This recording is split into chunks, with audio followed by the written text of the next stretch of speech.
دنیا کے کوئی بھی ملک ہو جس میں جو مسئلہ عام ہو گیا ہے اس وقت کہ جو مسلمان خاتون مغربی ملک میں یا ہندوستان میں کہیں بھی رہتے ہوں اور وہاں انہیں گزارے کے لیے ملازمت کرنا پڑتا ہو، تو ایسے موقع پر عام طور سے عورتیں جب ایسی جگہ پر جاتی ہیں جہاں ان کے جیسی عورتیں اور بھی ہوتی ہوں یا ان کو دیکھنے والے مرد جمع ہوتے ہوں، پاک صاف جگہ پہ جاتی ہوں، تو بالعموم انسان بن سنور کر ہی جاتا ہے۔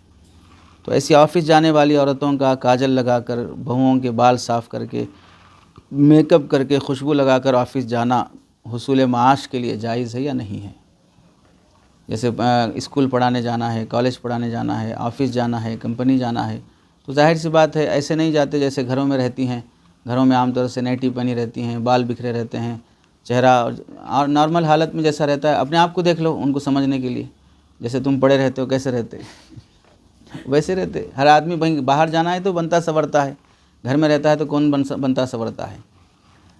تو جب باہر جانے کے لیے یہ بن سنور کے نکلیں تو پھر شرعاً اس کی اجازت ہے کہ نہیں ہے؟ چونکہ وہاں پر سادہ حالت میں جا تو نہیں سکتے۔ آفس میں کون پسند کرے گا کہ آپ گھسی پٹی حالت میں کوئی امپلائی بن کے کام کرنے کے لیے آئے؟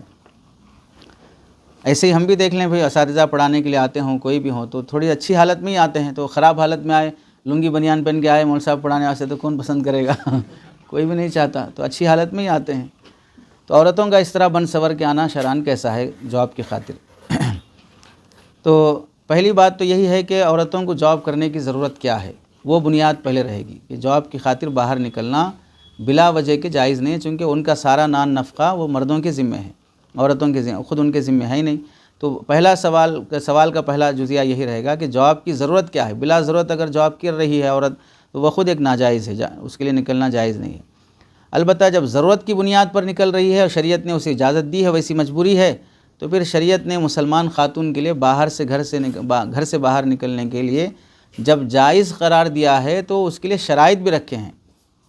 ان شرائط کے ساتھ ہی اس کا باہر نکلنا جائز ہوگا۔ مطلقاً باہر نکلنے کی عورت کو اجازت نہیں دی گئی، چنانچہ زیب و زینت کے ساتھ نکلنا شرعاً جائز نہیں ہوگا۔ قرآن مجید میں فرمایا وَلَا يُبْدِينَ زِينَتَهُنَّ إِلَّا مَا ظَهَرَ مِنْهَا، اپنی زینت ظاہر نہ کریں مگر جو خود ظاہر ہو جائے، یعنی جاہلیت کی طرح بناؤ سنگار سے منع ہے۔ وَلَا تَبَرَّجْنَ تَبَرُّجَ الْجَاهِلِيَّةِ الْأُولَىٰ، اور ایسے ہی احادیث میں ہے خوشبو لگا کر نکلنا، اَيُّمَا امْرَأَةٍ اسْتَعْطَرَتْ فَمَرَّتْ عَلَىٰ قَوْمٍ لِيَجِدُوا رِيحَهَا فَهِيَ زَانِيَةٌ، خوشبو لگا کر نکلتی ہے اور کسی مرد کے پاس سے گزرتی ہے تاکہ اسے خوشبو محسوس ہو، تو وہ زنا کے قریب کام کرنے والی عورت ہے، یعنی اس طرح کے فعل کے مرتکب ہونے والی۔ اور بعض ایسے کپڑے پہنے جس سے بے حیائی چھلکتی ہو، تو فرمایا نساء کاسیات عاریات مائلات ممیلات لا يدخلن الجنہ، کچھ عورتیں کپڑے پہننے کے باوجود ننگی ہوں گی، خود بہکیں گی، دوسروں کو بھی بہکائیں گی، وہ جنت میں داخل نہیں ہو سکتی۔